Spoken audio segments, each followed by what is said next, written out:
Chicago! My name is Adam Arcus. I'm one of the founders and directors for the March for Science Chicago. So today we are gathering in support of science. We like to say we're rallying, marching, and engaging in science. We're uniting for science. And basically, we're having people enter through Congress, coming over to our rally area. We're going to have a rally at 10 a.m. We have an amazing set of speakers lined up to talk about how science has affected their lives and how it serves the communities at large. From there, at 11 o'clock, we're going to march to museum campus. We're at the front steps, or the south steps of the Field Museum. We have a expo. And there we have a whole mess of scientists and organizations and people who are interested and engaged in science reaching out to talk to the public about the work that they do and how science serves its community. The main reason that this is coming to light now is because this has been something that has been bubbling over for a very long period of time. In the US, there has been a fear that has been coming loose. There's been the budget cuts that were proposed are definitely something that a lot of people felt that there needed to be a show of support for the science that the NIH does to be able to produce medicines and health research. Personally, I'm funded by NIH. I think it's a critical part of American democracy to have public funded science, and I think that the benefits of NIH funding are more than obvious, and any repeal of NIH funding is a total disgrace. I'm training to be a physician scientist at the University of Chicago. I'm trying to do biochemistry and also become a physician. Globally, this has been something that has been really under the surface for a long period of time. There's a reason that there's 600 cities worldwide, more than that at this point, from all the way up to the North Pole, all the way down to Antarctica, across the entire globe, that are getting together and showing support of science, because there's a fear that experts aren't being trusted in the work that they do. And as scientists, we need to do better. We need to have a better science at communicating and engaging the public. We need to get out there and talk to people, and we're excited to do it. Everybody has a reason that they want to support science. I know some of the big ones that are affecting people are the acceptance of climate change. That's something that the scientific community has come to an acceptance. It's something that's real, and it's something that we want to make sure that people are aware of and they're able to go out and talk about it and say, okay, this is something that's real. Now, how do we handle it? What do we do? And I think there's a lot of different sciences and scientists and groups that are enthusiasts about these different areas that are interested in helping out. Sorry.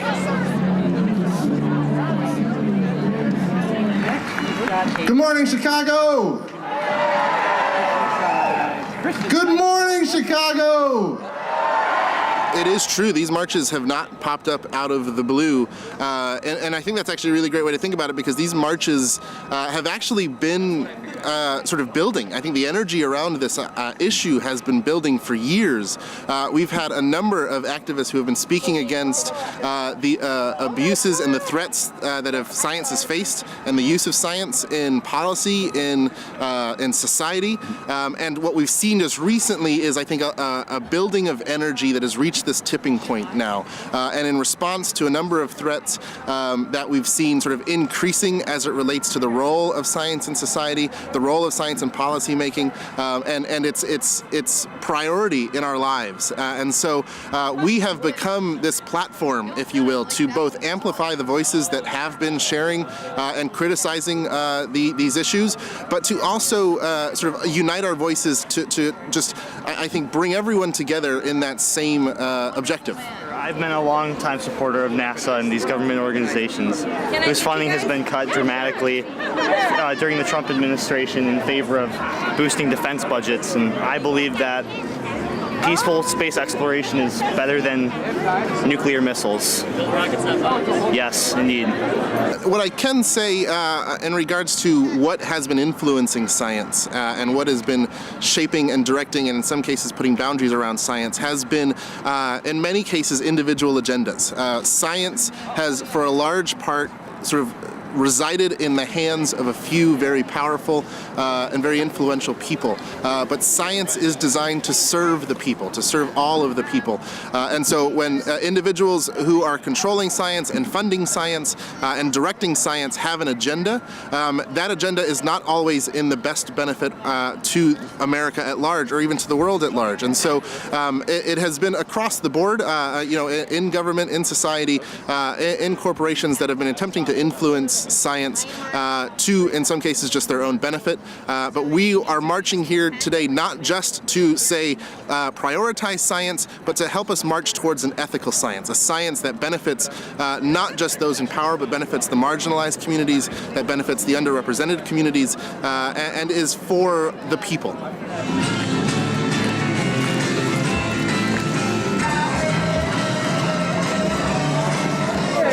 Where's Jabberwocky Marionettes located? Oh, we're located in Chicago. We work with the Field Museum.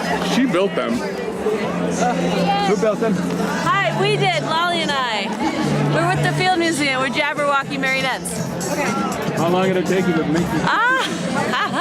Well, I've been working on them recently more, but we built them for the first Halloween parade. So like a year, 2 years. They're not done yet.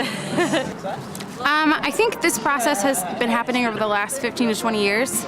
I believe that somehow there has been less reliance on science and people think that we don't need it as much as we do and that it doesn't affect us in as many ways. So I think there has been quite a significant decrease in institutional funding, specifically for universities. And so I think in light of that, at this point, with these severe budget cuts, regardless of who is heading up the administration, I think it's very important that we now take this time to stand up for science and for funding. We need funding to make sure that we can do the research that needs to be done to keep our world safe and to make our world a better place. We teach at George Washington Elementary on the southeast side of Chicago. Great school, and we support science. Laura's a science teacher. Facts matter. Facts matter. I teach 6th grade science. We are involved in an environmental program called Earth Force, sponsored by the Field Museum. So the kids are learning a lot about environmental issues and climate change. Yeah, I teach music, K through 8, and without science there would be no music. There's a connection. Yes. I think the biggest, I think the reason a lot of people are hesitant to believe in science is not because they don't believe it or they think it's fake. I think it's more that, yes, believing in science means, for a lot of people, they think it means taking away jobs, which I don't believe is the case. It just means that we have to get to work. You know, we had an interview with Bulletin of the Atomic Scientists, and that's a point that they brought up, is that for every great, computer program that can do things automatically, even though it's one step forward for science and innovation, sometimes we also have to be aware that there are jobs that could be taken away because of that, or we no longer need as many people. But that only means that us as scientists and innovators, we have to become more innovative to find places for people, because I think everyone can have a job in this society. And so I believe we can work towards that. We just have to be very aware that there are people that could have difficulties with science because of that. I think the world is going through an unprecedented shift, and that is because we are moving away from industrial revolution-like technologies that we really have stuck with for far too long. And so in this shift, I think we are, as scientists and as people that believe in science, we're in new territory and we're just learning how to deal with it. So I think that's all I can comment about that is we're going through a big learning curve of how to adjust to a new, more eco-friendly, environmentally friendly way while still making sure that we're operating well and keeping everyone happy as a society.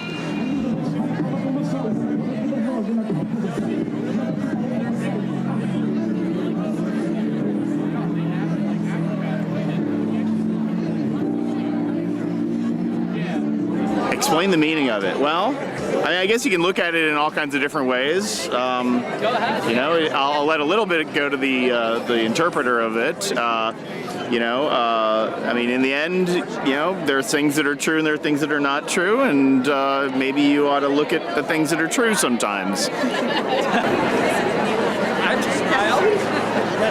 So when I say Chicago, you say science. Ready? Chicago! Chicago! Chicago! Thank you.